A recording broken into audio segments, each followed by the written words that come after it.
بسم اللہ الرحمن الرحیم۔ السلام علیکم ورحمۃ اللہ وبرکاتہ۔ پروگرام سنت رسول اور سائنسی اصول کے ساتھ ثاقب محمد خان حاضر خدمت ہے۔ ناظرین، قرآن میں اللہ تبارک و تعالی نے نبی کریم صلی اللہ علیہ وسلم کی ذات مبارکہ کو برہان من ربکم کا لقب عطا فرمایا، یعنی اللہ تبارک و تعالی نے اپنے حبیب صلی اللہ علیہ وسلم کو اپنی دلیل اور اپنی نشانی لوگوں کو بتایا۔ یہی وجہ ہے کہ نبی کریم صلی اللہ علیہ وسلم کی ہر سنت اور آپ کی زبان مبارکہ سے نکلا ہر لفظ نبی کریم صلی اللہ علیہ وسلم کی نبوت کی بھی دلیل ہے، اللہ تبارک و تعالی کی وحدانیت اور اسلام کی سچائی کا منہ بولتا ثبوت ہے۔ نبی کریم صلی اللہ علیہ وسلم کے سنت مبارکہ کو دیکھتے ہوئے ہمیں محض یہ خیال نہیں کرنا چاہیے کہ یہ سنت ایک عبادت ہے یا صرف ہمارے مذہب کا حصہ ہے، جبکہ جب ہم سنتوں کے اوپر غور و فکر کرتے ہیں اور تحقیق اور ایک لگن کے ساتھ ہم فکر اور اپنی سوچ کا دائرہ وسیع کرتے ہیں تو ہمیں بہت سارے ایسے ثمرات اور بہت سارے ایسے حقائق سامنے آتے ہیں جو ہمارے دین اسلام کی سچائی اور دین اسلام کی حقانیت کو واضح کرتے ہیں۔ اسی سوچ، اسی پیغام کو لے کر سنت رسول اور سائنسی اصول کا سلسلہ جاری ہے، اور آج کا ہمارا پروگرام وضو کے متعلق ہے۔ آج انشاءاللہ گفتگو ہوگی کہ وضو کے جو احکامات نبی کریم نے اپنی زبان مبارکہ سے عطا فرمائے اور جو مخصوص طریقہ جو عطا فرمایا مسلمانوں کو، اس میں کون کون سے ایسے فوائد پوشیدہ ہیں جن کے ذریعے اسلام کی حقانیت دوبارہ واضح ہوتی ہے۔ آج میرے ساتھ شریک گفتگو ہیں ممتاز عالم دین، بے انتہا سہل انداز بیاں اور ایک بہت پروقار شخصیت کے حامل مفتی محمد اکمل صاحب، میں خوش آمدید کہتا ہوں۔ ان کے ساتھ آج ہمارے درمیان موجود ہیں ڈاکٹر سید احسن حسین صاحب۔ آپ ڈاکٹر ہونے کے ساتھ ساتھ تحقیق، میڈیکل سائنس کے حوالے سے تحقیق اور ریسرچ میں بھی آپ کا کافی ذوق اور لگن پائی جاتی ہے۔ ایک اخبار میں آپ نے 2 سال تک کالم بھی لکھے اور اخبارات اور رسائل میں بے شمار آپ کے آرٹیکلز بھی پبلش ہوتے ہیں، اور اس کے علاوہ آپ کی کتب شعور صحت اور رہنمائی صحت بھی طب کے حوالے سے کافی مفید ہے۔ آج ڈاکٹر صاحب کے ساتھ گفتگو رہے گی، انشاءاللہ وضو کے حوالے سے گفتگو ہم کریں گے اور آپ کی خدمت میں وہ حقائق اور وہ ثمرات اور وہ فوائد پیش کرنے کی کوشش کریں گے کہ جو ہمیں نبی کریم کی سنت کے حوالے سے ہمیں عطا ہوئے۔ پروگرام کی ابتدا ناظرین حسب سابق حسب روایت مفتی صاحب سے ہی کرتے ہیں۔ مفتی صاحب، وضو کے حوالے سے کچھ قرآن حدیث میں جو احکامات اور جو فضیلت بیان ہوئی ہے ذرا ارشاد فرمائیں۔ اعوذ باللہ من الشیطان الرجیم، بسم اللہ الرحمن الرحیم۔ اللہ تبارک و تعالی نے قرآن عظیم میں وضو کا حکم دیتے ہوئے ارشاد فرمایا، یا ایہا الذین آمنوا اذا قمتم الی الصلاۃ فاغسلوا وجوہکم وایدیکم الی المرافق وامسحوا برؤوسکم وارجلکم الی الکعبین۔ یعنی اے ایمان والو، جب تم نماز کا ارادہ کرو تو اپنے چہروں کو دھو اور اپنے دونوں ہاتھ کہنیوں سمیت دھو، اپنے سروں کا مسح کرو اور اپنے دونوں پیروں کو ٹخنوں سمیت دھو۔ اس میں 2 چیزوں کا بیان ہو گیا۔ ایک تو نماز کے لیے انسان کی طہارت کو لازم قرار دے دیا کہ وضو کر کے ہی ہم نماز کے قابل ہو سکتے ہیں، اور اس کے ساتھ ساتھ وضو کے 4 فرائض کا بھی بیان ہو گیا کہ چہرہ دھونا پہلا فرض بیان کیا، اور دونوں ہاتھوں کو کہنیوں سمیت دھونا، سر کا مسح کرنا اور دونوں پیروں کو ٹخنوں سمیت دھونا۔ احادیث کریمہ میں وضو کی بہت سے فضائل بیان کیے گئے ہیں، جن میں سب سے بہترین فضیلت ہمارے گناہوں کا محو ہونا ہے۔ نبی کریم صلی اللہ علیہ وسلم ارشاد فرماتے ہیں کہ جب کوئی بندہ وضو کرتا ہے تو جب وہ کلی کرتا ہے تو اس کے منہ کے تمام گناہ دھل جاتے ہیں، پھر جب وہ ناک میں پانی چڑھاتا ہے تو ناک کے گناہ دھل جاتے ہیں، جب اپنا چہرہ دھوتا ہے تو پورے چہرے کے گناہ دھل جاتے ہیں، حتیٰ کہ پلکوں سے بھی گناہ نکل جاتے ہیں، سبحان۔ اور پھر جب وہ اپنے ہاتھ دھوتا ہے تو اس کے پورے ہاتھوں کے گناہ جھڑ جاتے ہیں، حتیٰ کہ ناخنوں سے گناہ نکل جاتے ہیں، پھر جب وہ سر کا مسح کرتا ہے تو سر کے گناہ معاف ہو جاتے ہیں، اور جب وہ پیر دھوتا ہے تو پیروں کے گناہ معاف ہو جاتے ہیں، حتیٰ کہ ناخنوں سے وہ گناہ نکل جاتے ہیں۔ سبحان۔ اس کے علاوہ آپ نے مزید ارشاد فرمایا کہ جب بروز قیامت میری امت کو اللہ تبارک و تعالی کی بارگاہ میں بلایا جائے گا تو اس وقت میری امت کے وہ عضو جن کو وضو میں یہ دھوتی تھی وہ آثار وضو کی وجہ سے چمکتے ہوں گے۔ یہ ایک امتیازی خصوصیت ہوگی کہ جب نبی کریم صلی اللہ علیہ وسلم کی امت اس مقام پر لائی جائے گی تو یہ دور سے پہچانے جائیں گے جیسے اندھیرے میں آپ نے دیکھا جگنو اگر چمک رہا ہو یا کہیں دور بلب جل رہا ہو تو ہمیں نمایاں طور پہ نظر آتا ہے. یہ اللہ تعالیٰ نے نبی کریم صلی اللہ علیہ وسلم کی امت کو ایک کرامت، ایک سعادت، ایک شرافت عطا فرمائی ہے کہ تمام اہل محشر جب ان کو دیکھیں گے تو سمجھ جائیں گے کہ یہ نبی کریم صلی اللہ علیہ وسلم کی امت ہے. بعض ایسے بھی ہمیں مقامات ملتے ہیں جن میں مخصوص کنڈیشن کے ساتھ آپ نے فضیلت بیان فرمائی. لہٰذا ایک مرتبہ صحابہ کرام سے ارشاد فرمایا کہ میں تمہیں ایک ایسا عمل نہ بتا دوں کہ اگر تم اس کو کرو گے تو اللہ تبارک و تعالیٰ تمہارے گناہوں کو مٹا دے گا اور تمہارے درجات کو بلند فرمائے گا. تو صحابہ کرام علیہم رضوان نے پوچھا یا رسول اللہ صلی اللہ علیہ وسلم کیوں نہیں، آپ ضرور ارشاد فرمائیے. تو آپ نے ارشاد فرمایا کہ جس وقت وضو کرنا ناگوار ہو اس وقت کامل وضو کرنا. جیسے سردیوں میں ناگوار ہوتا ہے اس وقت کرنا، یا انسان میں تھکاوٹ غالب ہے، پانی کی طرف بڑھنے کو دل نہیں چاہ رہا اور پھر مطلب وہ وضو کرے، تو اس کے بارے میں سرکار نے خاص طور پہ بیان فرمایا کہ یہ فضیلت حاصل ہوگی. اور ذکر کے اعتبار سے یوں فضیلت بیان فرمائی کہ جس نے بغیر وضو کے، بغیر بسم اللہ کے وضو کیا تو اس کا اتنے ہی جسمانی عضو گناہوں سے پاک و صاف ہوگا جتنا اس نے دھویا. اور اگر کسی نے بسم اللہ کے ساتھ وضو کر لیا تو اللہ تبارک و تعالیٰ اس کے پورے بدن کو گناہوں سے پاک و صاف فرما دے گا. تو یہ مزید فضیلت کا بیان ہو گیا کہ اگر ہم اللہ تعالیٰ کا اس میں گرامی شروع میں ذکر کر دیں گے تو انشاءاللہ پورا بدن ہمارا گناہوں سے پاک و صاف ہو جائے گا. دوسرا بات یہ پتہ چلی کہ وضو جب ہم کرتے ہیں تو ہمارے صرف اعضاء نہیں دھلتے، ہمارے گناہ بھی دھل جاتے ہیں اور وضو کے ساتھ ساتھ انشاءاللہ گناہ سے پاک بھی ہو جاتے ہیں. ڈاکٹر صاحب یہاں جہاں فضیلتوں کے حوالے سے گفتگو ہوئی تو میڈیکل سائنس اعضاء کو دھونے کے حوالے سے کیا ہمیں ایک تعلیم اصول فراہم کرتی ہے؟ کیونکہ جیسے نماز کے ساتھ اس کو ریلیٹ کیا گیا ہے، نماز کے لیے شرط قرار دیا گیا ہے، تو 5 مرتبہ جو شخص اپنے اعضاء کو دھوتا ہے اس حوالے سے میڈیکل سائنس میں کیا پوائنٹ آف ویو ملتا ہے؟ بسم اللہ الرحمن الرحیم. شکریہ ثاقب بھائی. اگر 2 لفظوں میں دین کا مقصد بیان کیا جائے تو دین کا مقصد تزکیہ ہے، پاکیزگی. ہمارا دین جہاں ہمارے اخلاقی وجود اور ہمارے روحانی وجود کے تزکیے کا سامان کرتا ہے، وہاں ہمارے جسمانی وجود کو بھی صاف رکھنے کی تلقین کرتا ہے. اور وضو جو ہے اس میں ایک بہت اہم کردار ادا کرتا ہے. سائنس اس پہ بالکل یکسو ہے اور سائنسی طور پر یہ کہا جاتا ہے کہ صحت مند جسم کے لیے صاف ستھرا جسم ضروری ہے. یعنی جتنا ہم اپنی صفائی کا خیال رکھیں گے اتنے ہماری صحت کے امکانات بڑھ جاتے ہیں. خاص طور سے ہماری جلد کی بیماریاں اور ہماری پیٹ کی بیماریاں تو وہ بہت زیادہ اس سائنس سے ریلیٹڈ ہیں. ڈیفینیٹلی صفائی جو ہے وہ ہمارے صحت مند ہونے کے لیے ایک بہت بڑا ٹول ہے. تو کیا ہم کہہ سکتے ہیں کہ وضو کا ایک جو شخص ایک باقاعدگی سے وضو کرتا ہے تو صحت مند رہنے میں اس کے لیے ایک قابل مطلب ذکر ایک چیز ہے؟ بلا شبہ وضو دیکھیے نبی صلی اللہ علیہ وسلم کی وہ حدیث بھی مفتی صاحب ابھی بتائیں گے کہ فرمایا نبی صلی اللہ علیہ وسلم نے جس کے دروازے پہ نہر بہتی ہے اور وہ 5 مرتبہ اس میں اس سے استفادہ کر رہا ہو تو وہ کیسے وہ گندا ہو سکتا ہے. تو دیکھیے بات یہ ہے کہ جب 5 مرتبہ ہم جسم کے اعضاء کو دھوئیں گے، ان کو باقاعدہ طریقے سے، جس کو آسان طریقہ کہتے ہیں اور دین میں احسان کا درجہ کہتے ہیں، اس کے ذریعے ہم جب اپنا وضو کرتے ہیں تو در حقیقت ہم جسم کے ان سارے اعضاء کو ابھی ہم ڈسکس کریں گے کہ انفیکٹ ہم ان اعضاء کو بالکل صاف کر دیتے ہیں کہ جو جراثیم سے، پولوشن سے، گرد و غبار سے جراثیم سب سے زیادہ ایکسپوز ہوتے ہیں. اور وہ ایریا ہم سب سے زیادہ ہمارے یعنی فرائض جو ہمارے وضو کے ہیں انفیکٹ وہ وہی ایریاز ہیں کہ جو سب سے زیادہ ایکسپوز ہیں ان سب چیزوں سے. صحت کا ایک ذریعہ، صحت کا ایک بہت بڑا ذریعہ ہے وضو. مطلب دوران گفتگو آپ نے ایک بات ارشاد فرمائی کہ نبی کے حدیث میں فرمایا کہ بسم اللہ الرحمن الرحیم کے ساتھ جو وضو کرتا ہے تو وہ تمام بدن کے گناہ معاف ہو جاتے ہیں. کیا ایسے کوئی اور کلمات بھی ہمیں ملتے ہیں کہ جس کے ساتھ اور فضیلت بھی عطا ہوتی ہے؟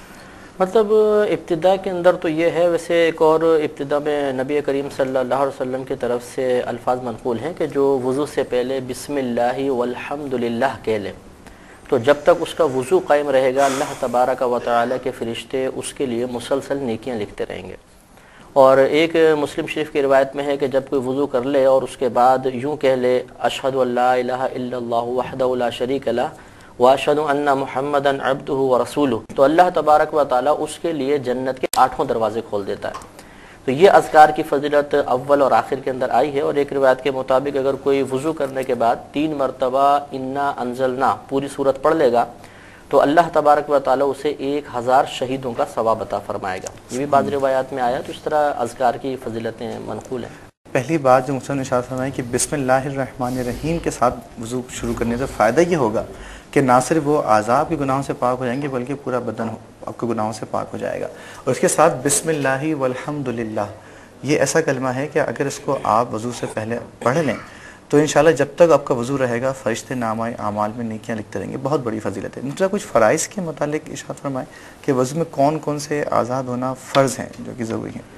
مطلب یہ جیسے آیت کریمہ میں نے ابھی آپ کی خدمت میں تلاوت کی ہے کہ سب سے پہلے اپنے پورے چہرے کو ہم دھوئیں. دوسرا دونوں ہاتھوں کو کوہنیوں سمیت دھونا، یہ دوسرا فرض ہے.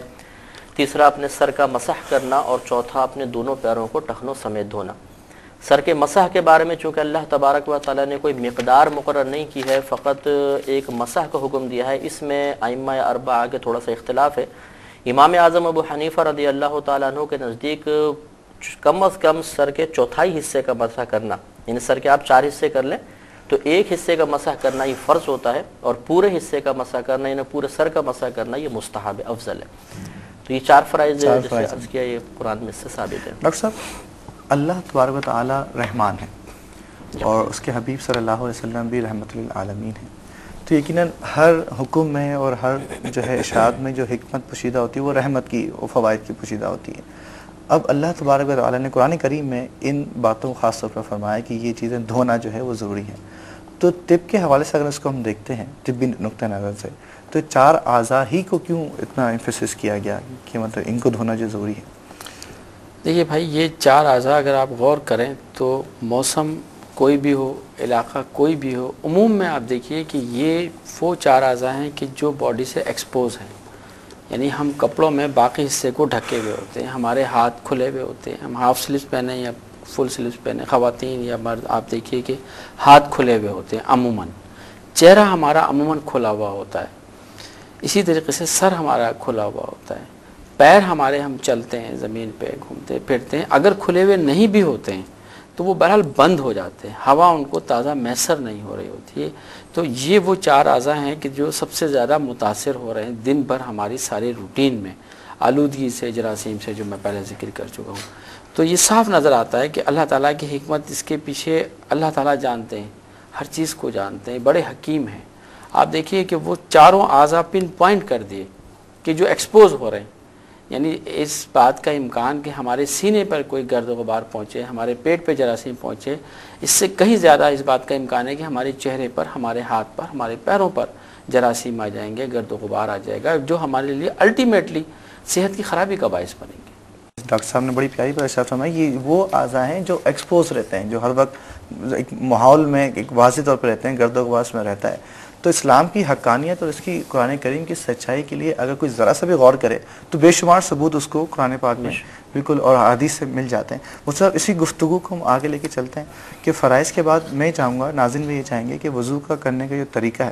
وہ بالتفصیل ذرا ارشاد فرما دیجیے تمام مستحبات کے ساتھ، تاکہ ہمیں ایک واضح طور پر اس کے وضو کی پوری جو کیفیت پتہ چل جائے. دیکھیں وضو بعض اوقات تو انسان بے وضو ہوتا ہے اور بعض اوقات پہلے ہی باوضو ہوتا ہے. تو اگر بے وضو ہے تو اب تو وضو کرنا اس پہ لازم ہے، نماز کے لیے فرض یا واجب قرار دے دیا گیا. اور اگر پہلے سے ہی انسان باوضو ہے تب بھی نبی کریم صلی اللہ علیہ وسلم کے فرمان علی شان ہے کہ جو وضو پر وضو کرے گا تو اللہ تبارک و تعالیٰ اسے مزید 10 نیکیاں عطا فرمائے گا. اب ان میں سے ہر نیکی کی مقدار کتنی ہے یہ تو اللہ تبارک و تعالیٰ اور اس کے حبیب کریم صلی اللہ علیہ وسلم بہتر جانتے ہیں.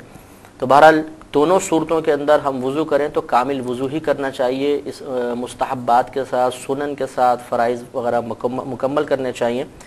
تو اس سے ہمیں تمام فضائل حاصل ہوں گے. اب اس کا طریقہ یہ ہوتا ہے کہ پہلے ہم کسی ایسی جگہ بیٹھ جائیں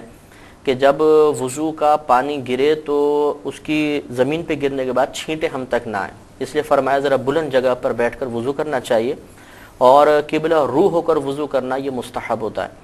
لیکن اس میں یہ احتیاط کرنی چاہیے کہ جب ہم قبلہ رو بیٹھیں تو کلی وغیرہ یا مطلب منہ سے کوئی بھی ایسی چیز نہ نکالیں جو براہ راست کعبۃ اللہ کے سمت جائے، بلکہ منہ نیچے کر کے اس کو گرانا چاہیے، کیونکہ کعبہ کی طرف رخ کر کے تھوکنا یہ نبی کریم صلی اللہ علیہ وسلم کو سخت ناپسند تھا. اور آپ نے ایک امام کو فقط اس وجہ سے امامت سے معزول فرما دیا تھا کہ انہوں نے کعبۃ اللہ کی سمت تھوک دیا تھا. تو اس لیے بہت احتیاط کرنی چاہیے کہ کعبۃ اللہ کی سمت بیٹھیں ضرور، مستحب کام ہے، لیکن منہ ذرا نیچے کر کے ہمیں کلی وغیرہ کرنی ہوگی۔ اب اس کے بعد وہی جیسے ہم بیٹھ گئے تو بسم اللہ الرحمن الرحیم پڑھ لیں، بسم اللہ والحمدللہ پڑھ لی جائے۔ اور فقہ حنفی کے روح سے ہمیں اس وضو کی فضیلت اس وقت حاصل ہوگی جب ہم وضو سے پاکی کی نیت کریں گے۔ یعنی ایک ہے کہ کیا نیت وضو کے لیے شرط ہے، تو شرط نہیں ہے، اگر ہم بغیر نیت کے بھی وضو کریں گے تو وضو ہو جائے گا، لیکن اس میں ثواب حاصل نہیں ہوگا۔ لہٰذا اب ہمیں نیت کو حاضر کرنا چاہیے، اور نیت دل کے پختہ ارادے کو کہتے ہیں۔ ہم اس طرح دل میں ارادہ کر لیں کہ میں پاک ہونے کے لیے یا نماز کے قابل ہونے کے لیے یا اللہ تعالیٰ کے حکم کو پورا کرنے کے لیے وضو کر رہا ہوں۔ کوئی ایک نیت اس طرح کرنے کے بعد اب سب سے پہلے اپنے دونوں ہاتھ پونچھوں سمیت دھوئیں گے۔ اس کے بعد سیدھے ہاتھ سے پانی لیں گے اور کلی کریں گے۔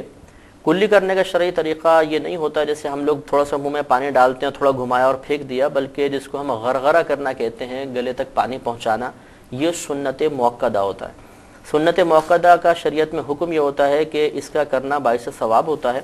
اور ایک دو بار ترک کریں گے تو اس کو شریعت نے ناپسند کیا ہے، لیکن انسان گناہ گار نہیں ہوگا۔ ہاں اس کے ترک کی عادت بنا لے تو پھر وہ گناہ گار ہوگا، اس لیے غرغرہ ہمیں کرنا چاہیے۔ اس کے بعد اگر مسواک ہمارے پاس موجود ہو تو بہت بہتر ہے کہ نبی کریم صلی اللہ علیہ وسلم کی سنت ہے مسواک کریں گے۔ اگر مسواک بالفرض کسی کے پاس موجود نہیں ہے یا مسواک دانتوں یا مسوڑوں کو نقصان دیتی ہے تو کم از کم انگلی، شہادت کی انگلی کو دانتوں پہ مسوڑوں پہ پھیر لینا چاہیے۔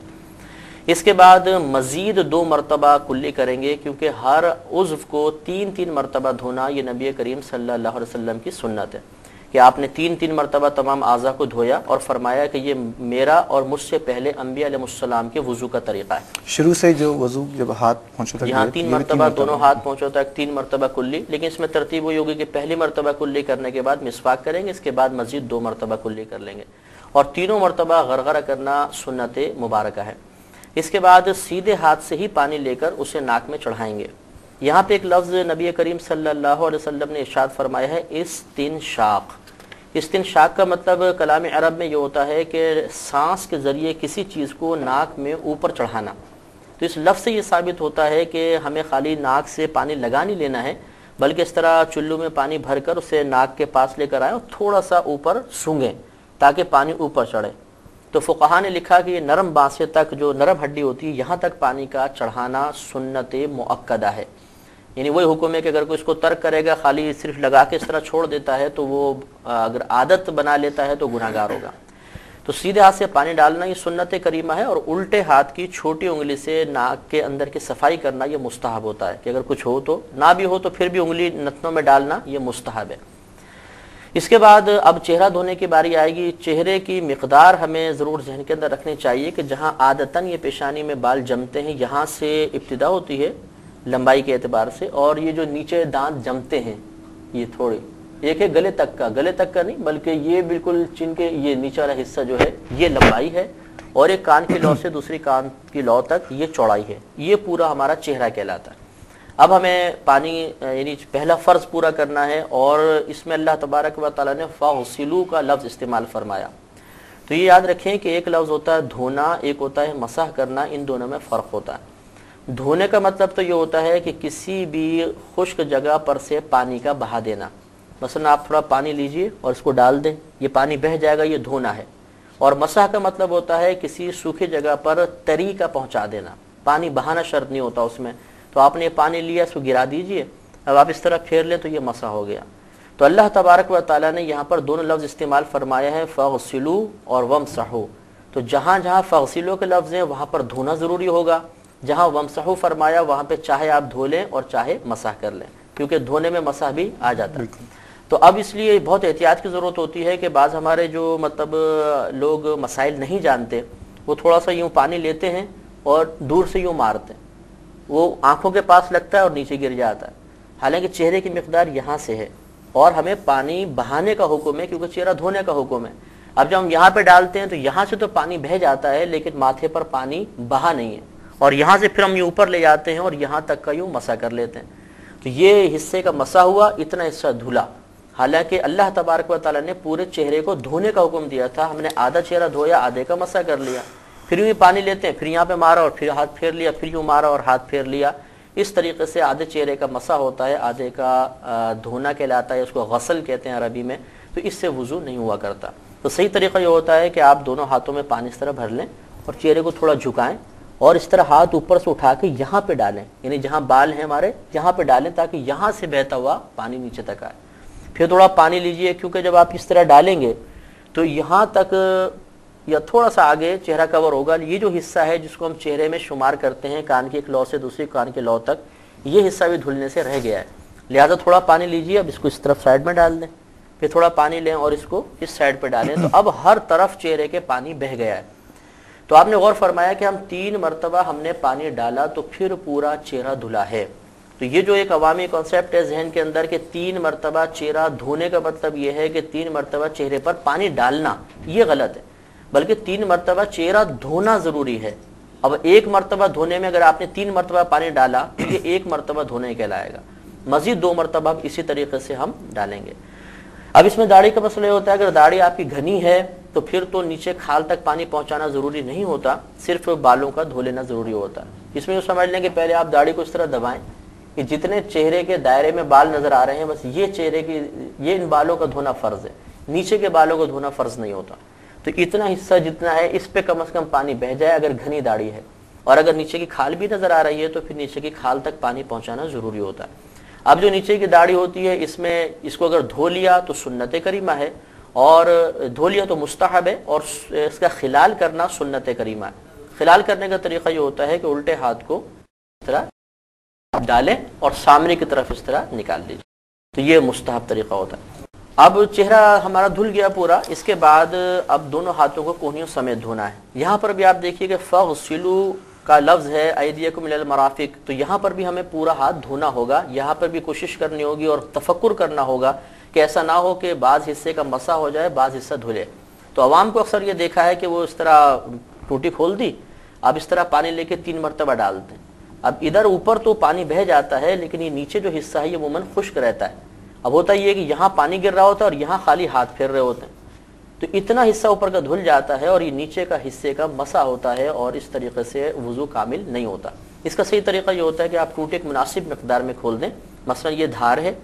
ادھر ہاتھ پہ یہاں پہ ٹوٹی کھولیں اور اس کو آخر تک یہاں تک لے جائیں، تو یہ پورا اوپر کا حصہ یہاں تک دھل جائے گا۔ پھر اس طرح آپ ہاتھ کریں، یہاں دھار گرائیں اور اس کو یہاں تک لے جائیں، تو دونوں طرف کے دونوں حصے مکمل طور پہ دھلیں گے، کسی جگہ مسح کا امکان باقی نہیں رہے گا۔ اوپر دھونے کی کوئی حد ہے؟ کونی سمیت سے کیا مراد ہے؟ ہاں، یہ کوہنیوں سمیت، یہ کوہنی تو یہ کہلاتی ہے یہیں تک ہمیں دھونا ہے، لیکن اگر ہم اوپر کریں گے تو نبی کریم صلی اللہ علیہ وسلم کی وہ جو میں نے حدیث آپ کو سنائی کہ آپ نے فرمایا میدان محشر میں میری امت آثار وضو کی وجہ سے پہچانی جائے گی، تو اس میں آپ نے مزید یہ آگے بیان فرمایا ہے کہ جس سے ہو سکے اس چمک کو زیادہ کریں۔ اس کی شرح علماء نے یہ بیان فرمائی ہے کہ کوہنی تک تو دھونا فرض ہے، اور اس سے جتنا اوپر آپ لے جا سکتے ہیں وہ مستحب ہے۔ حضرت ابو ہریرہ رضی اللہ تعالیٰ عنہ کے بارے میں تو یہ لکھا ہے کہ آپ بغل تک اپنے ہاتھ کو دھویا کرتے تھے اسی حدیث کی فضیلت کو حاصل کرنے کے لیے، تو اس لیے مطلب کم از کم یہ کوہنی تک، اور اوپر اگر آپ تھوڑا سا زیادہ دھوئیں تو یہ مستحب ہے۔ اسی طرح آپ الٹے ہاتھ کو دھوئیں گے۔ اب سر کے مسح کی باری آئے گی، اس کے 2 طریقے ہیں، ایک جو مستحب زیادہ بہتر طریقہ ہے عرض کر دیتا ہوں کہ اس طرح اپنے دونوں ہاتھوں کی تینوں انگلیوں کو آپس میں ملا لیں، یعنی پہلے تھوڑا سا آپ پانی لے لیں سیدھے ہاتھ میں، مثلا الٹے ہاتھ پہ گرائیں، پورا ہاتھ گیلا ہو گیا، اب یہ تینوں ہاتھ یعنی دونوں ہاتھ کی آخری 3 انگلیاں ان کو اس طرح ملا کے یہاں رکھیں سر کے اوپر، اور اس کو پیچھے لے جائیں، بالکل آخر تک لے جائیے۔ تو جب آپ یہ آخر تک لے کر جائیں گے تو صرف یہ سیدھے ہاتھ کی 3 انگلیاں اور الٹے ہاتھ کی 3 انگلیوں کا پیٹ استعمال ہوگا، شہادت کی انگلی، انگوٹھا اور ہتھیلی استعمال نہیں ہونی چاہیے۔ پیچھے تک لے گئے، اب اس کے بعد آپ جیسے یہ پیچھے لے آئے تو اپنے ہاتھ اب کھول دیں، اب سر کی سائیڈوں پر صرف ہتھیلی لگتی ہوئی آئے گی، پھر اس کو آگے تک لے آئیے۔ اب ہماری یہ 3 انگلیاں بھی یوز ہو گئی ہیں اور دونوں ہاتھوں کی ہتھیلیاں بھی استعمال ہو گئی ہیں۔ شہادت کی انگلی، انگوٹھا رہ گیا، شہادت کی انگلی سے کان کے اندر کا مسح کرنا اور انگوٹھوں سے کان کے باہر کا مسح کرنا مستحب ہوتا ہے۔ اب یہ پورا آگے کا حصہ استعمال ہو گیا، پیچھے کا حصہ رہ گیا، تو اب یہ ہاتھوں کی پشت سے گردن کا مسح کرنا سنت ہے،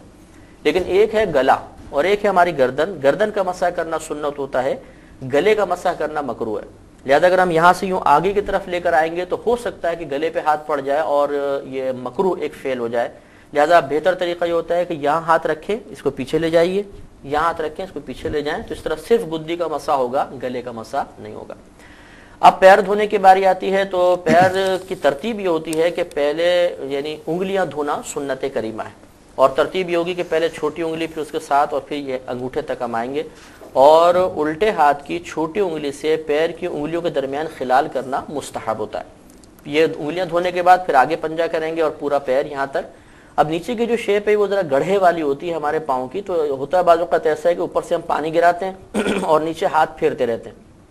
تو یہ امکان ہے کہ ہو سکتا ہے اوپر سے دھل جائے اور نیچے کا مسح ہو جائے، حالانکہ پیر بھی دھونے کا حکم ہے، لہٰذا بہتر ہے کہ یہاں تک اوپر دھونے کے بعد تھوڑا سا پاؤں ٹیڑھا کر کے اور اس طرح دھار گرائیں کہ نیچے جو جتنا حصہ تلوا ہے وہ پورے کا پورا دھل جائے اور اس پہ پانی بہہ جائے۔ تو 3 مرتبہ سیدھا پیر، پھر 3 مرتبہ الٹا پیر، اسی ترتیب سے دھونے کے بعد ہمارا وضو مکمل ہو جائے گا۔ اچھا، یہاں پہ ایک بات آپ نے ارشاد فرمائی کہ مسح کے طریقہ بیان کیا،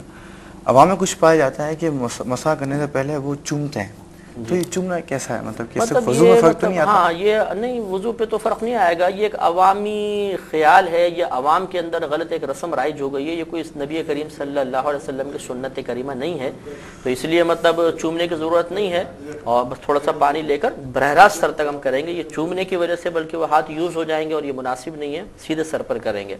اس میں 2 میں ضمناً آپ نے سوال کیا تو عرض کر دیتا ہوں۔ ایک تو یہ کہ جب ہم مسح کرتے ہیں تو بسا اوقات ٹوٹی کھلی چھوڑ دیتے ہیں، اب وہ ہم آہستہ آہستہ مسح کر رہے ہوتے ہیں، اتنی دیر میں پانی بہت زیادہ مقدار میں ضائع ہو رہا ہوتا ہے، اور یہ اسراف ہے، اور اسراف شریعت میں حرام ہے، لہٰذا جب ہم مسح کرنے لگیں سر کا تو تھوڑا سا ٹوٹی سے پانی لے کر پھر ٹوٹی کو بند کر دیں، اب اس کو پانی کو اس ہاتھ پر ڈالیں اور اب سر کا مسح کریں، تو یہ پانی کا ضیاع نہیں ہوگا۔ اور اس میں مطلب مزید احتیاطی ہوتی ہے کہ جب آپ وضو مکمل کر لیں تو مسجد میں اگر آپ تشریف لا رہے ہیں تو اعضائے وضو سے ٹپکنے والا پانی مسجد میں نہیں گرنا چاہیے، کیونکہ یہ اپنے گناہوں کو لے کر جا رہا ہوتا ہے، ہم انسان کے گناہوں کو، تو مسجد آلودہ ہو جاتی ہے، اس سے فقہا نے منع کیا ہے۔ اور ایک ضمن بات اور عرض کر دیتا ہوں کہ جب ہاتھ دھوئے جاتے ہیں تو بسا اوقات یہ عوام کو دیکھا ہے کہ مکمل ہاتھ دھونے کے بعد پھر وہ اس طرح مطلب ہاتھ میں دونوں چلو میں پانی لیتے ہیں اور اس طرح 3 مرتبہ گراتے ہیں، ہاتھ دھل چکے ہیں پھر بھی 3 مرتبہ اس طرح گراتے ہیں، تو یہ خلاف سنت طریقہ ہے، اس کو نہیں کرنا چاہیے۔ ناظرین، کلی کرنے میں غرغرہ کرنا جو ہے یہ سنت موقدہ ہے، اور اگر 3 بار کلی کرنا سنت ہے تو 3 بار غرغرہ کرنا سنت ہے۔ اس کے علاوہ ایک اور بڑی پیاری نشاندہی انہوں نے فرمائی کہ ناک میں پانی لگانا سنت نہیں ہے، ناک پہ پانی چڑھانا سنت ہے، جو اس وقت ممکن ہوگا جس وقت آپ ناک پہ پانی کو سونگھیں گے۔ اور اس کے علاوہ چہرہ کو دھونا جو ہے یہ فرض ہے، اور یاد رکھیں چہرہ ایک فرائض وضو میں سے شامل ہے کہ اگر اس میں سے کچھ چہرہ کوئی بعض حصہ دھونے سے رہ گیا تو وضو ہی نہیں ہوگا، تو چہرہ دھوتے ہوئے خاص احتیاط رکھیں، جو مقدار بتائی گئی ہے وہ مکمل طور پہ پوری ہو جائے۔ اور اس کے علاوہ کچھ اغلاط کی نشاندہی فرمائیے، گفتگو کا سلسلہ میڈیکل حوالے سے دیکھتے ہیں۔ ڈاکٹر صاحب، اس میں کچھ پہلو آئے، میں چاہوں گا کہ ہم فرداً اس کو لے کے چلیں۔ تو جب وضو کا جو ابتدا ہاتھ سے شروع کی گئی ہے تو اس میں کوئی خاص حکمت؟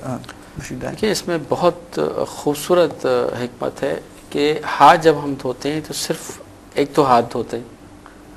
دوسری یہ کہ اب ہمیں جو بھی وضو کرنا ہے اور جو بھی اس کی فرائض ادا کرنے ہیں وہ اسی ہاتھوں سے کرنے ہیں۔ اگر ہمارے ہاتھ آلودہ ہیں، ہمارے ہاتھ اچھی طرح صاف نہیں ہوئے ہیں، تو ہمارے ہاتھ کی غلاظت جسم کے دیگر اعضاء تک پہنچے گی۔ تو ابتدا میں ہاتھ دھونا خاص طور سے بہت اس لحاظ سے حکمت کی بات ہے کہ اب ہم نے ہاتھ صاف کر لیے، اس میں موجود آلودگی کو بھی دور کر دیا، اس میں موجود جراثیم کو بھی دور کر دیا۔ یعنی میڈیکل میں عام طور پہ ایک لفظ ہم استعمال کرتے ہیں کہ اوروفیکل روٹ، یعنی ایسی بیماریاں ہیں کہ جو نجاست کو اچھی طرح صاف کرنے کے بعد جب ہم ہاتھ اچھی طرح نہیں دھوتے ہیں اور وہ ہاتھ جب استعمال کرتے ہیں کھانے پینے کی چیز میں، کلی کرنے میں، اس سے جراثیم ہمارے ناخنوں کے گرد ہوتے ہیں، ہمارے ہاتھوں کی انگلیوں میں لگے ہوتے ہیں، وہ ہمارے پیٹ میں جاتے ہیں، جو بڑی بیماریوں کا باعث بنتے ہیں۔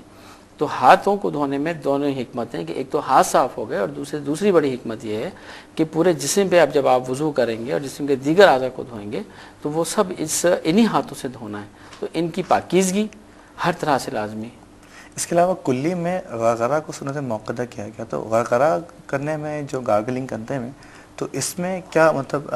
کیونکہ دن میں 5 مرتبہ جب بھی وضو کرے گا تو جب بھی غرغرہ کرنا ہوگا، تو صرف کلی کرنا ناکافی سمجھا گیا، غرغرہ اس کو ضروری قرار دیا گیا، تو اس میں میڈیکل اسپیکٹ سے کیا مطلب؟ دیکھیں، اس میں بہت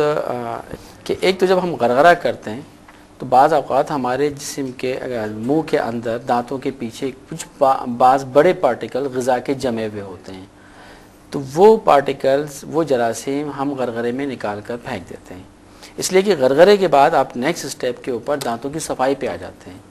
اگر کوئی بڑا پارٹیکل آپ کے دانتوں میں موجود ہے تو جب ہم مسواک کریں گے، ہم برش کریں گے، تو عین ممکن ہے کہ ہم اس پارٹیکل کو کے ذریعے اپنے مسوڑوں کو نقصان پہنچا لیں، اسکریچ کر دیں۔ تو جب ہم غرغرہ کر لیتے ہیں تو وہ بڑے پارٹیکل بھی نکل جاتے ہیں۔ جیسے بعض حضرات تو ہمارے یہاں پان بہت کھایا جاتا ہے، تو پان کے بڑے بڑے جو ٹکڑے، چھالیوں کے ٹکڑے ہیں، وہ نکل جاتے ہیں۔ دوسری بات جو ہے وہ ایک طرح سے یہ ابتدائیہ ہے مسواک کا اور دانتوں کی صفائی کا۔ اس میں یہ دیکھیے کہ اگر خشک مسوڑوں کے ساتھ ہم مسواک کرنے لگیں گے تو ہمارے مسوڑوں کو نقصان پہنچ سکتا ہے۔ تو جب ہم کلی کر لیتے ہیں، غرغرہ کر لیتے ہیں، تو اندر ایک نمی کی کیفیت پیدا ہو جاتی ہے۔ تو تیسری بات یہ ہے کہ اگر کوئی ایسا بہت دیر کی کوئی پارٹیکل چپکا ہوا ہے تو وہ نم ہو کے تھوڑا سا نرم ہو جاتا ہے۔ اب جب ہم برش کریں گے تو ایک طرف تو ہمارے مسوڑے نرم ہو چکے ہیں، ان میں نمی آ چکی ہے، وہ اسکریچ نہیں ہوں گے۔ دوسرے اگر کوئی پارٹیکل چپکا ہوا تھا دانتوں میں، مسوڑوں کے بیچ میں کوئی پھنسا ہوا تھا تو وہ نرم ہو گیا، اب برش کرنے میں، مسواک کرنے میں وہ صاف ہو سکے گا اور ہمارے دانتوں کو نقصان سے بچائے گا۔ تو یہ ایک بڑی خوبصورت ایک طرح سے بات ہے غرغرہ کرنا اور کلی کرنا، کیونکہ اس میں دانت صاف کرنے کا ہمارا عمل بہت اچھا ہو جائے گا، اور منہ کی جو صفائی اللہ تعالیٰ ہم سے توقع کرتے ہیں کہ ہم کریں، وہ بہت خوبصورت طریقے سے ہو سکے گی۔ ناظرین، ہر بات میں حکمتیں سامنے آ رہی ہیں۔ اس سے قبل کہ ہم وضو کی جو ڈاکٹر صاحب سے مزید کچھ باتیں پوچھیں، مفتی صاحب یہاں پہ آپ نے جب کلی کے حوالے سے مسواک کا ذکر فرمایا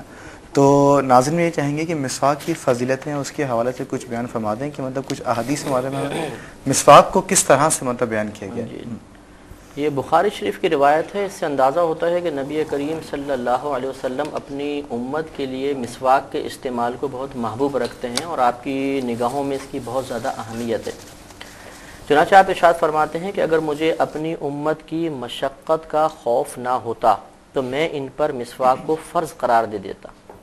اس سے معلوم ہوا کہ اتنا زیادہ آپ اس کو محبوب رکھتے ہیں، اتنی زیادہ اہمیت اللہ تبارک و تعالیٰ نے آپ پر منکشف فرمائی کہ آپ اس کو فرض کرنے کی تمنا رکھتے ہیں۔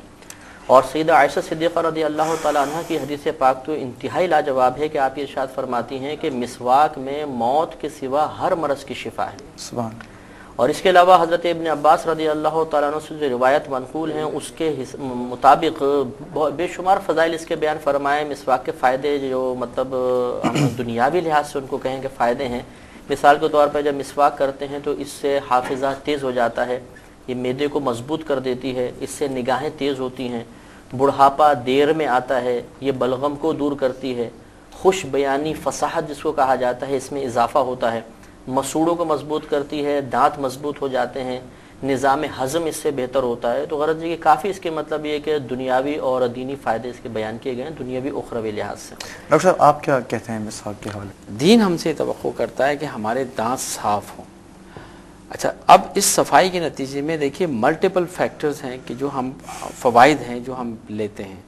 دانتوں سے۔ ایک تو پہلا بڑا ایک فائدہ یہ ہوتا ہے کہ مساج ہو جاتا ہے مسوڑوں کا۔ جب مسواک کرتے ہیں تو اس سے مسوڑوں کا ایک طرح کا مساج ہوتا ہے، اس مساج سے دوران خون بہتر ہوتا ہے، اور ڈیفینیٹلی جیسے بتایا مفتی صاحب نے کہ وہ ہماری دانتوں کی مضبوطی کا باعث بنتا ہے۔ دوسری بات یہ ہے کہ ہماری دانتوں کی صفائی وہ بہت ہو جاتی ہے، بہت اچھی ہو جاتی ہے۔ اگر ہم اس طرح ریگولرلی وہ کریں تو دانتوں کے اوپر جو دھبے آ جاتے ہیں، مسوڑوں کی اور جڑوں میں جو گند بیٹھ جاتی ہے جس کو ہم کیریز کہتے ہیں، اور وہ اس کے اندر وہ پہنچ جاتا ہے، پھر کیڑا لگنے سے بچ جاتے ہیں۔ بعض لوگوں کے دانتوں میں خلا ہوتی ہے ہلکی سی، ہم کچھ کھاتے ہیں، غذا کے اجزاء وہاں رکتے ہیں، وہ سڑتے ہیں اور بعد میں کیویٹی کا باعث بنتے ہیں۔ تو ایک طرف ہمارے دانت صاف ہو رہے ہیں، ہمارے مسوڑوں کا مساج ہو رہا ہے۔ آپ دیکھیے کہ جو لوگ ریگولر مسواک کر رہے ہیں، اپنے دانت صاف کر رہے ہیں، برش کر رہے ہیں، ان کے مسوڑوں پہ خوبصورت گلابی رنگ محسوس ہوگا، جبکہ جو لوگ اس طرح نہیں کر رہے ہوں گے تو نسبتاً آپ کو بلوئش قسم کے مسوڑے نظر آئیں گے۔ یہ اس بات کی علامت ہے کہ ان لوگوں کے مسوڑوں کا دوران خون بہتر ہے۔ پھر منہ سے آپ نے دیکھا کہ بدبو ختم ہو جاتی ہے۔ دانت صاف کرنے کے عمل میں ہم جب مسواک کرتے ہیں اور اپنے دانتوں کو صاف رکھتے ہیں، اس سے ہمارے منہ سے بدبو نہیں آ سکتی۔ سر آپ نے ایک فقہی حوالے سے بات بتائی تھی کہ اگر کسی کے پاس مسواک موجود نہ ہو تو انگلی سے وہ مطلب مسواک کر لیں. تو یہ مطلب کیا ہر وقت مطلب کوئی شخص ہے مطلب اس کو اپلائی کر لے, گھر میں بھی ہے, اور مطلب سستی کی بنا پہ صرف انگلی کر کے کیا فضیلت ہے؟ یہاں دیکھیں جیسے ڈاکٹر صاحب نے ارشاد فرمایا, اچھی بات کہی انہوں نے, کہ ایک تو ہے مسواک کا مطلب منہ کی صفائی ہے, یہ برش سے بھی ہو سکتی ہے, لکڑی کی جو مسواک ہم عام رواج کے مطابق استعمال کر سکتے ہیں اس سے بھی ہو سکتی ہے, یا جیسے بوڑھے حضرات ہوتے ہیں دانت ہیں ہی نہیں تو وہ کپڑا موٹا کوئی لے کر اس کو دانتوں میں پھیر لیں تو مسوڑوں کا دوران خون تیز ہو سکتا ہے, تو یہ معاملہ ہے. تو ایک ہے مسواک مانے سواک, ایک مسواک سواک سے نکلا, سواک کا مطلب ہے ملنا, تو دانتوں کو مسوڑوں کو ملا, تو ایک تو یہ مسواک کی سنت پوری ہو گئی. دوسرا ہے مخصوص لکڑی کو استعمال کرنا جو ہمارے نبی کریم صلی اللہ علیہ وسلم نے استعمال فرمائی, یہ دوسری سنت ہے. تو اگر ہم برش یوز کرتے ہیں یا ہاتھوں کا استعمال کرتے ہیں تو جو ملنے کا ایک ریکوائرمنٹ تھی شریعت کی طرف سے وہ پوری ہو گئی. دوسرا اب لکڑی کی ہے کہ لکڑی کا استعمال کرنا, یہ چونکہ ہمارے نبی کریم سے ثابت ہے لہذا اس کو استعمال کریں گے تو یہ نور علی نور ہوگا. ڈاکٹر صاحب کی بات سے میں کئی حد تک اتفاق کروں گا, اور اسی میں تھوڑی سی مطلب ایڈنگ چاہوں گا, مطلب یہاں پہ عرض کر دوں کہ ڈاکٹر صاحب نے جسے ارشاد فرمایا کہ معدے کا نظام, یہ مطلب یہ اتھینٹک بات نہیں ہے کہ مسواک سے معدے کا نظام درست ہوگا, لیکن اگر ہم یوں اس کو اس پوائنٹ آف ویو سے دیکھیں, جیسے ڈاکٹر صاحب نے ارشاد فرمایا کہ منہ ایک ایسی چیز ہوتی ہے کہ اگر یہ درست ہو, کیونکہ بینائی کا تعلق ہمارے مسوڑوں اور دانتوں کے ساتھ ہوتا ہے بہت حد تک, اس کے علاوہ معدے کے اندر جیسے ڈاکٹر صاحب نے ارشاد فرمایا کہ اگر جراثیم ہمارے معدے کے اندر پہنچ جائیں گے تو یہ افیکٹ کریں گے. تو میرے خیال میں جو صحابہ کرام نے ارشاد فرمایا, ہاں جی ہاں, وہ یہ وسیلہ اس کو ایک قرار دے دیا کہ اگر ہم منہ صاف رکھیں گے تو جراثیم اندر نہیں جائیں گے, جب اندر نہیں جائیں گے تو نظام ہضم درست رہے گا. تو غالباً اس طرح وسیلہ بنا کے انہوں نے بیان فرمایا. اور جیسے ڈاکٹر صاحب نے فرمایا کہ بعض چیزیں تجربات میں بہت کثرت کے ساتھ آتی ہیں, انہوں نے محسوس کیا تو اس کو بیان فرما دیا. تو بہرحال اب میڈیکل سائنس اگر اس پہ مزید تحقیق کرے تو غالب گمان ہے کہ اس میں اور مزید افادیت جو بیان کی گئی ہے ہو سکتا ہے کہ وہ پروف بھی ہو جائے, ثابت بھی ہو جائے. خوبصورت جو گفتگو ہوئی سے پتہ چلا کہ مسواک ترک کرنے کی چیز نہیں ہے بلکہ مسواک ایک اپنانے کی چیز ہے, اور اس کو وضو میں اگر کوئی شخص 5 مرتبہ کرتا ہے تو وہ سمجھیں کہ وہ مکمل طور پر اپنے ڈینٹل جو ٹریٹمنٹ ہے اس کو مینٹین کر کے رکھتا ہے. ڈاکٹر صاحب جو اسی سلسلے کو ہم آگے لے کے چلتے ہیں, جو ہمارا جو وضو کا طریقہ بیان ہو رہا تھا کہ کلی کے بعد ناک میں پانی چڑھانے کا جو حکم ہے, جیسے مثلاً طریقہ بتایا گیا, آپ جب تک اسنف نہیں کریں گے, سونگیں گے نہیں, تو وہ سنت ادا نہیں ہوگی.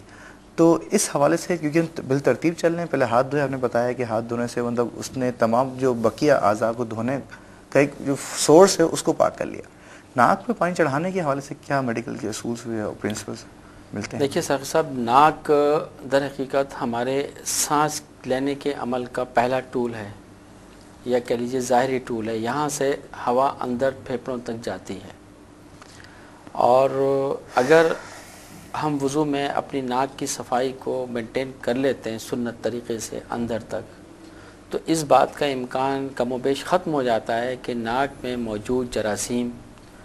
ذرات, وہ سب کچھ جو ہم سانس کے ذریعے اپنی ناک میں جمع کر لیتے ہیں ہمارے جسم کے اندر پہنچ سکیں گے. دیکھیے ناک کے بارے میں یہ ایک ضمناً بات بتا دوں کہ جیسے ہمارے ہاں عموماً دمہ کے حوالے سے لوگ پرہیز کرتے ہیں, کھانے پینے کی چیزوں میں زیادہ غور کرتے ہیں. در حقیقت دمہ اور الرجی سے متعلق جو لوگ ہیں ان میں مین رول جو ہے وہ ناک سے جانے والی چیزوں کا ہے. ہر قسم کا دھواں, دھول, مٹی, پاؤڈر, پرفیوم, چھوٹے موٹے ذرات. آپ دیکھیے کہ اللہ تعالیٰ نے ہماری ناک کو کھلا نہیں چھوڑا ہے, اس میں باریک باریک چوکیدار بالوں کی شکل میں لگا دیے ہیں جو آنے والی پولوشن کو وہاں روکتے ہیں کہ ہم جب سانس لیتے ہیں تو یہ سب کچھ یہاں رک جائے اور صرف ہوا ہمارے پھیپھڑوں تک پہنچے. اور اگر ہم ظاہر ہے کہ وہ چوکیدار بھی کتنا کام کریں گے, ہم صفائی اگر نہ کریں تو الٹیمیٹلی یہ ذرات, یہ جراثیم, یہ ساری آلودگی ہمارے اندر جائے گی اور ہمارے لیے نزلہ, زکام, کھانسی اور دمہ اور یہ الرجی ان سب چیزوں کا باعث بنے گی. خود ناک کے اندر آپ دیکھیں کہ بعض لوگوں کو بہت اریٹیشن ہوتی ہے, بہت حساس ہوتے ہیں, اور اگر وہ ناک صاف کر لیتے ہیں تو کچھ دیر کے لیے سکون مل جاتا ہے. ان کی ناک کی اندرونی جھلی بڑی حساس ہوتی ہے. تو اگر ہم ناک کی صفائی کر لیتے ہیں تو ہم ان بہت ساری چیزوں سے بچ سکتے ہیں کہ جو الرجی کے سبب ہوتی ہے, اور بہت خوبصورت طریقے سے ہم بغیر کسی دوا کے محفوظ ہو سکتے ہیں. ناظرین وضو کا جو طریقہ ہے بڑے خوبصورت طریقے سے بیان ہو رہا ہے کہ کلی کرنے سے آپ کے تمام منہ کے جو مسوڑوں کے یا دانتوں کے جو مراض ہیں اس سے بچ جاتے ہیں، اور جب ناک میں اگر آپ پانی چڑھاتے ہیں تو تمام تو گرد و غبار اور وہ تمام بیماریاں جو اس وجہ سے پیدا ہونی ہیں وہ آپ کی رک جاتی ہیں۔ آئیے اس سلسلے کو آگے لے کے چلتے ہیں۔ چہرہ دھونے پہ کافی زور دیا گیا ہے۔ مسلم نے بتایا کہ مسح کرنا ایک الگ چیز ہے اور دھونا ایک الگ چیز ہے، اور قرآن کریم میں غسلہ کا لفظ استعمال کیا گیا، تو چہرے کو مطلب مسح کرنا قبول نہیں کیا گیا، حکم یہ ہے کہ اس کو دھویا جائے، اور ایک مقدار بھی بتائی گئی، مکمل مقدار، اور اس سے کم تر جیسے مسلم نے بتایا وضو کا فرض ادا نہیں ہوگا تو وضو ہی ادا نہیں ہوگا۔ تو اس پہ کیوں اتنا زور دیا گیا، مطلب میڈیکل اسپیکٹ سے اگر ہم دیکھیں تو؟ دیکھیے میڈیکل اسپیکٹ سے ہم دیکھتے ہیں تو چہرے کا دھونا بہت سارے فوائد کا باعث بن رہا ہے۔ دیکھیے چہرہ انفیکٹ انسان کی آئیڈینٹیفیکیشن ہے، اور انسان کی نفسیات ہے، کوئی بھی ہو وہ چاہتا ہے کہ اس کا چہرہ صاف ستھرا رہے، وہ اچھا نظر آئے۔ اب ہم جب اپنے چہرے کو دھوتے ہیں تو آپ دیکھیے انفیکٹ جب پانی ہم ڈالتے ہیں تو اپنی جلد کو ری ہائیڈریٹ کرتے ہیں، خاص طور سے خشک موسم میں۔ گرمیوں کے موسم میں جب پسینہ ہوتا ہے، گرد و غبار سے نکلتا ہے، تو وہ جب ہم پانی ڈالتے ہیں اور خوبصورت طریقے سے ہم پانی سے دھوتے ہیں تو پہلی بات تو یہ ہے کہ ہم اپنی جلد کو صاف کرتے ہیں اور ری ہائیڈریٹ کر دیتے ہیں۔ دوسری بات یہ ہے کہ اس کے مسام ہم کھول دیتے ہیں جو گرد و غبار سے بند ہو گئے تھے، جو الٹیمیٹلی جسے جلد کے اوپر دانوں کا، مہاسوں کا اور کسی بیماری کا باعث بن سکتے تھے، جلد کی وہ صاف ہو گئی۔ پھر آپ دیکھیے کہ چہرے کو صاف کرنے سے ایک خاص قسم کی تازگی کی کیفیت آتی ہے۔ تیسری بات یہ ہے کہ آپ دیکھیے جب ہم چہرے کو تھوڑا سا مساج بھی ہو جاتا ہے اس بہانے،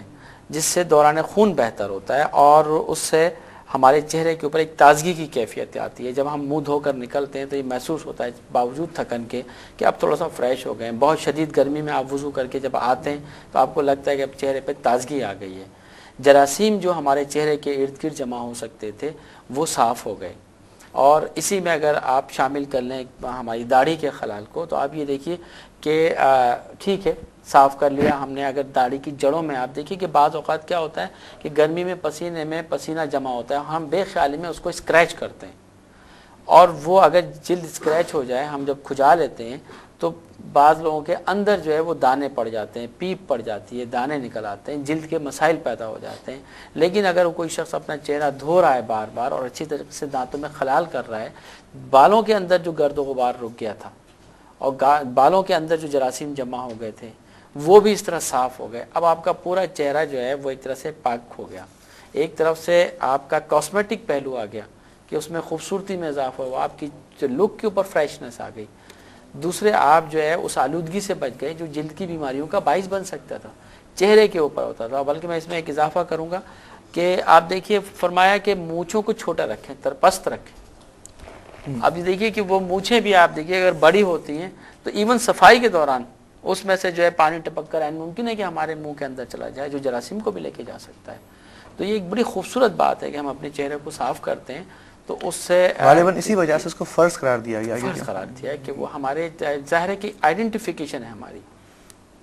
اچھا، اسی کے بعد جو اگلا اس کا جو رکن ہے وضو کا وہ ہے ہاتھ دھونا، اور ہاتھ دھونے کو کوہنیوں سمیت ہاتھ دھونے کو زور دیا گیا، اور مصنف نے فرمایا ہے کہ بہتر مستحب یہ ہے کہ جتنے اوپر تک آپ دھو گے، اور فضیلت اس کی بتایا کہ قیامت کے دن انشاءاللہ نور اس کے حاصل ہوگا۔ تو اس حوالے سے بھی کوئی ارشاد فرمائیے کہ ہاتھ جب دھوتا ہے کوئی انسان تو کوہنیوں سمیت دھونے میں اس کو کیا فوائد پوشیدہ ہیں اس میں؟ دیکھیے کوہنی تک دھونے میں اس میں دیکھیے بعض لوگ ہاف سلیوز کپڑے پہنتے ہیں، گرم علاقوں میں خاص طور سے ان کے آستینیں کھلی ہوئی ہوتی ہیں، ہاتھ کھلے ہوتے ہیں۔ اب کام کے دوران ہم مختلف جگہ پہ ہینڈلنگ کرتے ہیں، وہ ہم ہاتھ رکھ کر بھی کام کرتے ہیں، چھوتے بھی ہیں، کچھ بھی نہیں کر رہے ہیں تو ہوا میں ایکسپوجر تو موجود ہے نا۔ یعنی وہی باتیں کہ جو ہم جلد کے کسی اور حصے کے ایکسپوز ایریا کے بارے میں بات کر رہے تھے اب وہ اس پہ لاگو ہو گئی۔ تو یہ ایک پہلو تھا کہ صرف ہاتھ دھو لیے، اب اس کے بعد آپ جب پورے ہاتھ دھو لیتے ہیں تو انفیکٹ آپ اس پوری جلد کو بھی صاف کر لیتے ہیں، جراثیم سے بھی پاک کرتے ہیں، جلد کو ریہائیڈریٹ بھی کر رہے ہیں، اور وہاں سے کوئی آلودگی اور کوئی جراثیم اگر لگے ہوئے تھے تو وہ بھی صاف کر رہے ہیں۔ کیونکہ عموماً آپ دیکھیے کہ بعض اوقات کام کے دوران خاص طور سے ٹیبل ورک کرنے والے جو ہیں وہ کوہنیوں کے بل بہت سارے کام کرتے ہیں، کوہنیوں کے ٹیک لیتے ہیں، بعض دفعہ اپنا پورا کا پورا ہاتھ رکھتے ہیں۔ پھر وہ ہمارے جو مزدور پیشہ لوگ ہیں وہ بعض اوقات اپنی آستینیں چڑھا کر کام کرتے ہیں، وہ محنت مشقت کرتے ہیں، ان کے گرد و غبار اور دنیا بھر کی چیزیں ان کے ہاتھوں پہ اوپر تک لگی ہوئی ہوتی ہیں. تو دین فطرت کا ایک طرح کا دین فطرت کا ایک وہ ہے کہ اس میں آپ کی صفائی جو ہے کمپریہنسو صفائی، جیسے میں نے شروع میں عرض کیا تھا کہ دین تزکیہ چاہتا ہے، وہ ہمیں ہر طرح سے پاک دیکھنا چاہتا ہے، روحانی طور پر بھی اور جسمانی طور پر بھی. تو اسی کے بعد ہم آگے گفتگو لے کے چلتے ہیں کہ مطلب کوہنی تک ہاتھ دھونا، اور پھر میں بات دوبارہ پوچھنا چاہوں گا کہ مسح کو قبول نہیں کیا گیا تو دھونے میں اور مسح کرنے میں کیا فرق ہوتا ہے؟ جیسے مسح ہاتھ پھیل لینا اور دھونا پانی گرا دینا، تو دھونے پہ کیوں اتنا زور دیا گیا؟ مسح کو کیوں ایکسیپٹ نہیں کیا گیا اس میں؟ چہرے میں بھی اور ہاتھ کو دھونے میں بھی. دیکھیے اگر آپ غور کریں تو چہرے کو دھونے میں ہم فرحت محسوس کرتے ہیں اور بڑی خوشی اور تسکین ملتی ہے، بلکہ گرمی میں تو بعض اوقات لوگ ادھر ادھر سے آ کر بھی پانی ڈال لیتے ہیں. لیکن اب کے جب سر پہ مسح کر رہے ہیں، سر کو دھونا اتنا آسان نہیں ہے. آپ عین ممکن ہے اپنی ڈیوٹی پر ہوں، خواتین کے لیے خاص طور سے چٹیاں بندھی ہوئی ہوتی ہے، بال ان کے بند ہوتے ہیں، مردوں کے لیے دفتر میں روزمرہ کے کام کاج میں. تو آپ یہ دیکھیے کہ حکمت دین کی کیا ہے. پھر ہمارا کلچر یہ رہا ہے کہ ہم سر ڈھک کے رہتے ہیں، خواتین ہماری عام طور پر، مردوں میں بھی ہمیں جو ہے سر ڈھکنے کی عموماً جو ہے ایک زمانے تک ہمارا کلچر رہا ہے، اگرچہ اب وہ اتنا مستحکم نہیں رہا، لیکن مردوں کے لیے شاید پھر بھی آسان ہو. لیکن خواتین کے لیے سر دھونا ایک ڈیفیکلٹ جاب ہے، اور دین ہمارے لیے آسانیاں لے کر آیا، ہمیں تکلیف میں مبتلا کرنے کے لیے نہیں لایا. وہی کچھ کروا رہا ہے ہم سے کہ جو ہم آسانی سے کر سکتے. پھر آپ دیکھیے کہ چہرے کی فضیلت دھونے میں اس لیے بھی ہے کہ چہرہ ہمارا ایک دوسری پوزیشن پہ ہے، جبکہ سر کے اوپر ہم یہ ساری چیزیں نہیں آتی ہیں، اور اس پہ جب ہم مسح کر لیتے ہیں تو بہت ساری چیزوں سے صاف ہو جاتے ہیں. یعنی اگر سر پہ اگر گرد و غبار ہے تو مسح سے بآسانی وہ صاف ہو سکتا ہے. پھر ہماری بہنیں جو ہیں کوکنگ کرتی ہیں، سر سے مسح کر لیا تو بعض بال ٹوٹے ہوئے ہوتے ہیں جو کوکنگ کے دوران عین ممکن ہے کہ کھانے میں شامل ہو جائیں. اب سر کے مسح میں آپ نے وہ بال بھی عین ممکن ہے کہ آپ کے ہاتھ پہ آ جائے جو ایک آدھ ٹوٹ گیا ہے یا کمزور تھا اور صاف ہو گیا، تو وہ سارے جراثیم، وہ گرد و غبار جو ہمارے سر پہ لگا ہوا تھا وہ صاف ہو گیا. اچھا، اس کے علاوہ مسح کی جو گفتگو آپ نے کی تو گردن پہ مسح کرنا حکم ہے، اور گلے کا مفسر نے فرمایا کہ گلے کا جو مسح کرنا ہے وہ مکروہ ہے. تو گردن کے مسح کرنے میں کیا حکمت؟ گردن کے مسح کرنے کے بھائی بہت ہی فوائد ہیں، اور آپ نے دیکھا ہوگا کہ جو لوگ مالش کرواتے ہیں تو وہ گردن پہ بہت خوبصورتی سے چاہتے ہیں کہ ہمارے بہت آہستہ آہستہ مساج کیا جائے. گردن کے مساج سے یہ دیکھا گیا ہے کہ انسان کو ذہنی طور پر تھکاوٹ کا احساس کم ہوتا ہے اور وہ پرسکون ہوتا ہے. بلکہ یہاں تک دیکھا گیا ہے کہ جو لوگ گردن کے اوپر مسح کرتے ہیں تو 5 سے 10 ڈگری کے درمیان ان کے بلڈ پریشر میں کمی واقع ہوئی ہے. جو لوگ ہائپر ٹینسو تھے، ہائی بلڈ پریشر کے مریض تھے، جب وہ ریگولر وضو کر رہے ہیں اور ریگولر اپنی گردن پہ مسح کر رہے ہیں تو انفیکٹ وہ ایک خاص قسم کا مساج ہوتا ہے، اور اس سے ایک خاص قسم کی آپ دیکھیے کہ طبیعت میں آدمی کو آرام کی کیفیت آتی ہے. بلکہ آپ کبھی غور کریں کہ کوئی بہت آہستہ آہستہ آپ کی گردن کے آس پاس مساج کرے تو آپ کو نیند آنے لگے گی. ایک بہت آدمی کول ڈاؤن ہو جاتا ہے، اس کی ٹینشن کی فیلنگ دور ہو جاتی ہے، اس کے طبیعت کا جو اضطراب تھا، اس کی طبیعت کی جو تیزی تھی، جو تھکان تھی، وہ آپ محسوس کریں گے کہ وہ آہستہ آہستہ سیٹل ہو رہی ہے. اور شاید یہی سبب بنا ہو کہ اس میں ہم دیکھتے ہیں کہ جو ہائپر ٹینسو پیشنٹ ہیں ان کے بلڈ پریشر میں 5 سے 10 ڈگری کمی واقع ہوتی ہے. تو گردن کا مسح سے بہت خوبصورتی سے ہمیں یہ فوائد مل رہے ہوتے ہیں، اور جو کہ مطلب کئی عرصے پہلے نبی کریم نے ارشاد فرما دی اور آج تحقیق کے بعد ہمارے سامنے آ رہے ہیں. بات وہی ہے کہ اسلام کی حقانیت اور اسلام کی سچائی. اچھا، یہاں پہ جو گلے کا مسح ہے اس کو مفتی صاحب آپ نے ارشاد فرمایا کہ یہ گلے کا مسح کرنا مکروہ ہے. تو اس پہ حوالے سے کچھ میڈیکل اسپیکٹ کیا ہمیں کوئی ایسا پوائنٹ ملتا ہے کہ جس میں بات پتہ چلتی ہے کہ ہاں یہاں پوائنٹ لگانا، بار بار لگانا جو ہے کسی طرح سے جو ہے کسی حوالے سے مطلب جو ہے وہ؟ دیکھیے میڈیکلی تو سچ بات ہے کہ اس بارے میں کوئی ایسی بات نہیں کی جا سکتی. میرا غالب گمان یہ ہے کہ جب ہم چہرہ دھوتے ہیں تو عموماً وہ اتنا حصے تک صاف ہو چکا ہوتا ہے کہ جو چہرے کی حدود میں آتا ہے، پھر نیچے وہ گردن کا پارٹ آ جاتا ہے. جبکہ گردن میں آپ یہ دیکھیے بیک کے اوپر عموماً بالوں کی لٹیں پیچھے پڑی ہوتی ہیں. مردوں میں بھی جو حضرات زلفیں رکھتے ہیں اور خواتین میں بھی عام طور پہ یہ حصہ آپ کا صاف رہتا ہے. داڑھی آپ کو بعض اوقات شیلٹر پرووائڈ کر رہی ہوتی ہے اور اس پہ اتنی آلودگی بھی نہیں آتی. لیکن بیک کو آپ دیکھیے تو وہ کور ہوتا ہے، اس میں پسینہ بھی آتا ہے، اس میں جراثیم کا امکان بھی زیادہ ہوتا ہے. پھر بعض اوقات کالر جو ہے وہ بھی اس میں اسکریچ کر رہا ہوتا ہے. تو وہ فوائد جو ہمیں وہاں پہ چاہیے وہ وہاں پہ مل رہے ہیں، یہاں پہ شاید اس کی ضرورت بھی نہیں ہے. ناظرین، جس خوبصورتی کے ساتھ مفتی صاحب نے وضو کا طریقہ ارشاد فرمایا، اسی خوبصورتی کے ساتھ میڈیکل حوالے سے ڈاکٹر صاحب بڑی پیارے انداز سے گفتگو فرما رہے ہیں۔ اسی سلسلے کو آگے لے کے چلتے ہیں۔ ٹانگوں کو دھونا ٹخنوں تک یہ فرض ہے، اور اس میں ٹخنوں کی حد مقرر کر دی گئی، اور اسی اگر ہم اس کو لیں حدیث کو کہ اگر ٹخنوں سے اوپر کوئی دھوتا ہے تو اس میں پھر قیامت کے نور اس کی فضیلت اس کو حاصل ہوتی ہے۔ اور پھر اس حوالے سے مصنف نے ارشاد فرمایا کہ انگلیوں کو خلال کرنا بھی ضروری ہے۔ تو یہ ایک فرض ہے، یعنی ایک ضروری چیز کے طور پر وضو میں فرض کیا گیا۔ اس حوالے سے میڈیکل سائنس کیا کہتی ہے؟ دیکھیے، اس پہ ہم دیکھتے ہیں کہ جو حصہ ہم پاؤں کا وضو میں دھوتے ہیں، یہ وہ حصہ ہے کہ اگر ہم ننگے پاؤں ہوں یا ہم کھلے پاؤں کے ساتھ کوئی چپل وغیرہ پہنتے ہیں تو سب سے زیادہ گرد آلود ہوتا ہے، مٹی اور ارد گرد چیزیں غلاظتیں اس پہ لگ سکتی ہیں۔ لیکن اگر ہم ساکس پہنیں تو ساکس میں بھی یہی پورشن کور ہو جاتا ہے، اور آپ دیکھیے کہ جو لوگ سارا دن موزے پہنے رہتے ہیں، بظاہر کہیے کہ ان کے پاؤں بہت صاف نظر آئیں گے، لیکن ان میں سے بدبو محسوس ہوگی آپ کو۔ تو جب ہم اس کو بار بار پاؤں کو دھوتے ہیں تو اگر کھلے پاؤں کے ساتھ ہیں تو ہم نے اس میں سے غلاظت صاف کر دی، اس پر سے مٹی صاف کر دی، اور اس پہ سے وہ سب کچھ صاف کر دیا۔ پھر یہ پاؤں کی غلاظت، یہ مٹی اگر ہمارے پاؤں پہ لگی ہوئی ہے تو یہ ایسا نہیں ہے کہ صرف پاؤں پہ لگی ہوئی ہے، یہ ہمارے ساتھ ہمارے گھر میں آ رہی ہے، ہمارے قالین پہ آ رہی ہے، ہماری چادر پہ آ رہی ہے، اور یہ پورا ایک سائیکل بنا لے گی جراثیم کا اور غلاظت کا جو ہمارے جسم تک پہنچے گا۔ بعض دفعہ بے دھیانی میں اپنے ہاتھ سے اپنے پاؤں کو اسکریچ کرتے ہیں، کھجاتے ہیں، اگر اس پہ کوئی غلاظت لگی ہوئی ہے ہمیں دھیان بھی نہیں ہوگا، لیکن پاؤں صاف ہوں گے تو ہوگا۔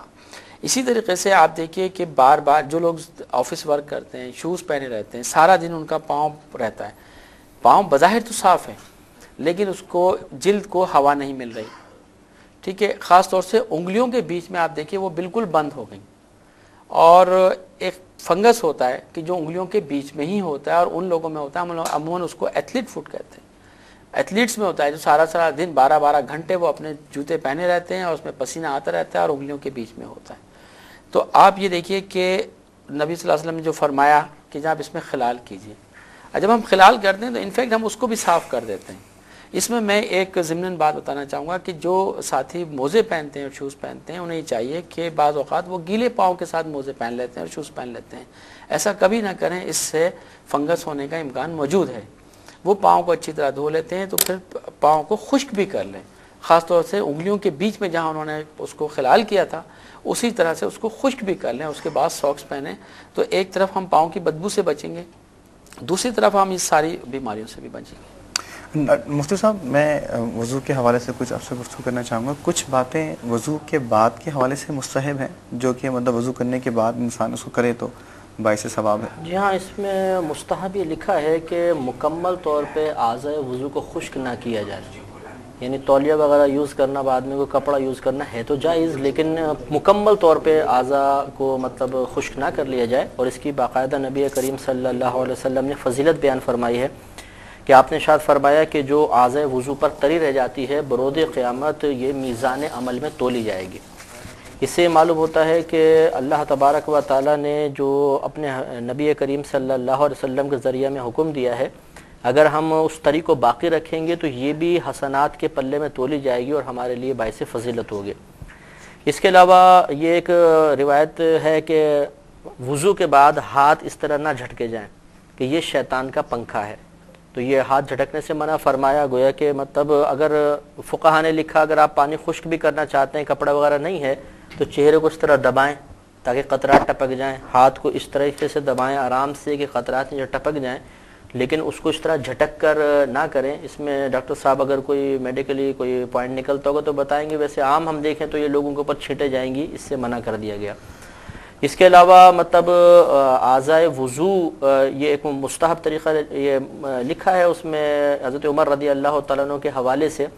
کہ اگر دھات کے برتن میں کوئی پانی گرم ہو اور دھوپ سے گرم ہوا ہو تو اس سے وضو نہ کریں کہ برس کا اندیشہ ہے، تو اس میں مستحب ہوتا ہے اگر ایسے پانی میں رکھا ہے تو اسے کسی مٹی وغیرہ کے برتن میں لے لیں یا اس پانی کو پہلے ٹھنڈا ہونے دیں، اس کے بعد اس کو استعمال کریں تو یہ بھی ایک مطلب مستحب کام ہے کہ ایسے برتن سے وضو نہ کیا جائے، ویسے پانی سے وضو نہ کیا جائے، یہ مستحب ہے۔ تو یہ چند مستحب باتیں ہیں جو مزید خیال ہمیں کرنا چاہیے۔ ڈاکٹر صاحب ایک اسپیکٹ کو میں چاہوں گا کہ میڈیکل حوالے سے آپ بتائیں کہ جو وضو کرنے کے بعد جو اعضائے وضو میں جو پانی لگا ہوا ہے اس کو مکمل خشک کرنے کا مطلب ناپسندیدہ ہے، پسندیدہ یہ بات ہے کہ اس کو رہنے دیا جائے، تو اس وجہ سے کچھ بات میں میڈیکل حوالے سے ملتی ہے؟ جی بھائی یقیناً ہے کہ دیکھیے بات یہ ہے کہ ہم نے وضو کیا، اپنے جسم کو گرد و غبار سے، ذرات سے، جراثیم سے پاک کر لیا۔ اب ہم کسی تولیہ سے، کپڑے سے جب جسم کو خشک کرتے ہیں تو عین ممکن ہے کہ اس میں موجود جراثیم کو دوبارہ اپنے ہاتھوں پہ لگا لیں۔ تو اس کو نیچرل طریقے میں جب خشک کرتے ہیں، خاص طور سے کھانا کھاتے ہیں، یہ بھی کہا جاتا ہے کہ کھانا کھانے سے پہلے جب آپ ہاتھ دھوتے ہیں تولیہ سے نہ پہنچیں۔ اس کی وجہ یہ ہے کہ وہ تولیہ کے اندر بھی جراثیم ہو سکتے ہیں، اس پہ گرد و غبار ہو سکتا ہے، تو آپ نے صفائی جو ظاہر میں صفائی کی تھی وہ تو موجود ہوگی، لیکن کچھ صفائی جو ہم جراثیم کے لیول پہ اور بہت مائکرو لیول پر ہے جو نظر نہیں آتی، وہ دوبارہ ہم اپنے ہاتھوں پہ لگا لیں گے۔ تو یہ خوبصورت بات ہے اور اس میں دین کی بہت اچھی رہنمائی ہے کہ جب ہم نیچرل طریقے سے خشک کرتے ہیں تو ہم اس جراثیم سے بچ جاتے ہیں جو ہم کپڑوں سے اپنے ہاتھوں پہ لگا سکتے تھے۔ ناظرین آج کی خوبصورت گفتگو سے یہ بات پتہ چلتی ہے کہ وضو نماز کے لیے ایک شرط ہی نہیں صرف، اور ایک مذہب کا حصہ ہی نہیں، بلکہ وضو ایک مکمل آپ کا میڈیکل ٹریٹمنٹ ہے کہ جہاں وضو کرتے ہیں آپ کو گناہوں کی خلاصی اور گناہوں کی مغفرت ملتی ہے، اس کے ساتھ ساتھ آپ کا چہرے میں تازگی آتی ہے، آپ کی پیٹ کی اور منہ کی اور ہاتھ کی جو جلد کی بیماری ہیں وہ بھی دور ہوتی ہیں، اور نہ صرف یہ ہے کہ ایک صحت کا ایک بہت اچھا طریقہ اور ہر وقت صحت مند رہنے کے لیے جو ہمیں اسلام وضو کا طریقہ عنایت فرماتا ہے، وہ دوران گفتگو مسواک کا بھی ذکر آیا، اور مسواک کے حوالے سے بے شمار فوائد اور بے شمار فضیلت ہمیں ملی۔ تو ضرورت اس بات کی ہے اور سمجھنا بھی اسی چیز کو ہے کہ سنت رسول صلی اللہ علیہ وسلم کو ہم کچھ تحقیق کے حوالے سے دیکھیں اور کچھ ان حقائق کو پیش کر کے لوگوں کا رغبت اور لوگوں کی لگن اس طرف لے کر آئیں کہ دین اسلام کا ہر پہلو دین فطرت کو ظاہر کرتا ہے، اور نبی کریم صلی اللہ علیہ وسلم کی ہر سنت، ہر پہلو، ہر ارشاد دین اسلام کی حقانیت اور سچائی کو ظاہر کرتی ہے۔ انشاءاللہ اگلے پروگرام میں ایک اور سنت کے ساتھ ایک مرتبہ پھر حاضر ہوں گے۔ اس وقت تک کے لیے اجازت اپنے میزبان ثاقب محمد خان کو اجازت دیجیے۔ میں بہت شکر گزار ہوں مفتی صاحب آپ کا، ڈاکٹر سید احسن صاحب آپ کا، بڑی مفید گفتگو آپ کی رہی۔ انشاءاللہ ناظرین اگلے پروگرام میں پھر حاضر ہوں گے، جب تک کے لیے اجازت۔ السلام علیکم ورحمۃ اللہ وبرکاتہ۔